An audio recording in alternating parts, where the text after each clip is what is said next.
Now, we've already seen Warriors coach Steve Kerr opining about politics, spreading misinformation and pushing the same tired old leftist lines. And it seems that sort of vacuous activism has rubbed off on his players. We now have the Golden State Warriors forward, Draymond Green, injecting race into a technical foul. Watch this absurdity.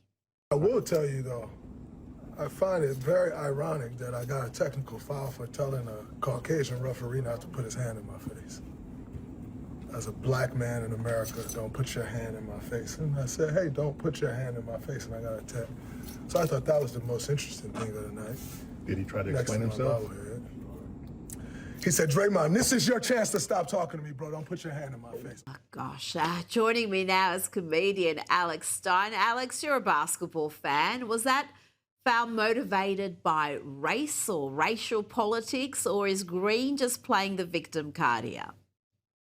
Rita, you know the answer to that question. He is definitely playing the victim card. I think Draymond Green actually leads the league in technical fouls, I believe, or he's in the top when it comes to players receiving technical fouls. And I'm not even kidding. So he's not shy from getting yelled at by referees. And it's not because of his race. It's because, honestly, if you look at him, he's known in the league for being a very dirty player. There's clips online of him kicking players. So it was his bad attitude where he got the tech. And, you know, to play the race card when he's a multimillionaire living in a great country, you know, having a very successful life, it just shows you, Rita, that everybody can play a victim, even Draymond Green, who's won multiple NBA championships.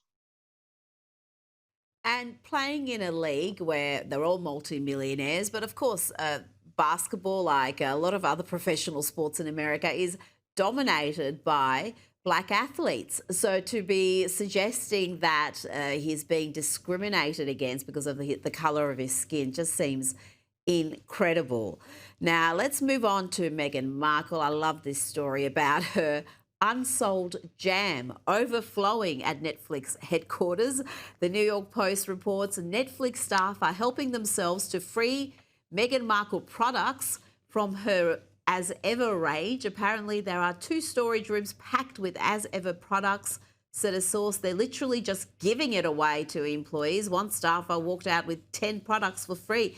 Alex, I thought they're supposed to be really sought after, hard to get, scarce product, but they're saying that Netflix is stacked with jars of jam and candles and wine and Meghan's famous flower petal sprinkles, and they're having to give it away.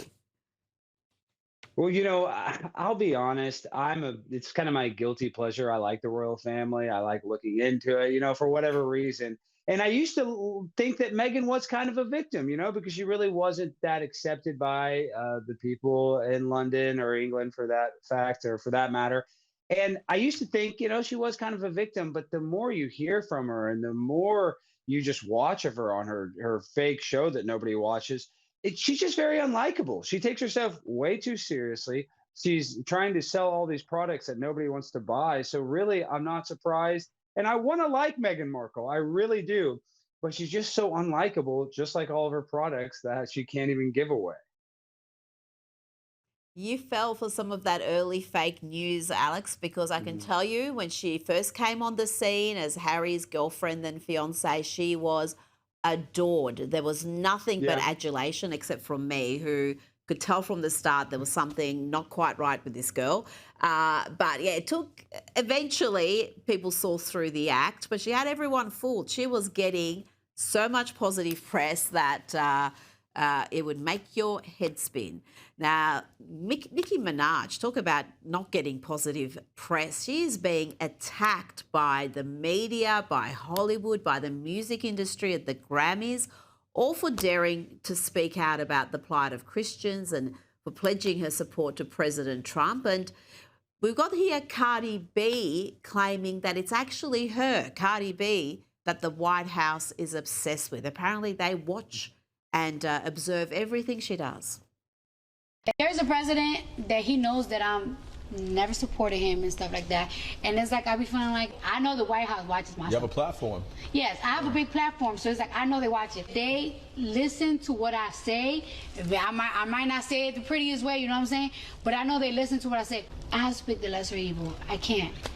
And People thought it was funny. People made fun of my accent. People made fun of my speech. People forgot that people this, and that. And it's like, y'all gonna see what's funny. Ain't funny right now, isn't it? It's really tough out here. Are things really that bad, Alex? Are you struggling in the great state of Texas? I'm doing okay and I'm very thankful for it. But Rita, you know what makes me upset about this clip is that before 2016, every single rapper loved Donald Trump. They all rapped about him. They all wanted to be like Trump. Nelly has a famous line about wanting to be like Trump. And so all of a sudden he becomes the president and they realize that they have to create this narrative that they never liked Trump or they don't like Trump.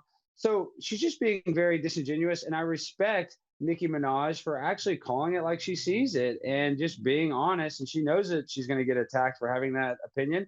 And to be honest, the more they attack somebody, the bigger and stronger that person gets. So I really respect Nicki. And I didn't even really, love her music all that much. I mean, of course, I've listened to it a little bit, but now I'm a big Nicki Minaj fan. So it's just kind of crazy. The more they try to cancel someone, I think, it has a reverse effect where actually they gain a lot more fans. Yeah, well, her records have hit the top of the charts again, but I think it's the courage that people admire also. Even people like me who don't care for celebrity opinions and think they should stay in their lane, when someone like Nicki Minaj comes forward, she's going to be living skin in the game. She's going to pay a price for anything she says politically. It's not like the left where all you're going to get is adulation and more applause from your colleagues and get more roles. For someone like Nicki Minaj to speak out, we saw at the Grammys, they did everything to try to embarrass her and mock her in her absence. Now, before you go, they have cancelled another comic. Ben Bankers had 6 sold-out shows in Minnesota before it was all cancelled, Alex, because he joked about Renee Good. So that's still happening. I thought cancel culture was over. Well, just going back to my last statement, Ben Bankis is one of the hottest comedians out right now. Ben is a friend of mine, and he's hilarious. And so that cancellation actually got him a bunch of good publicity. And just imagine yourself as a viewer and you hear, oh, this comedian got canceled. It kind of makes you want to go see him even more. So the more they try to cancel him, the more they try to cancel Nicki Minaj, the bigger they get. That is actually precisely what's happening because everyone's looking him up and seeing his clips, and he is very funny. Alex Stein, thank you so much for your time tonight.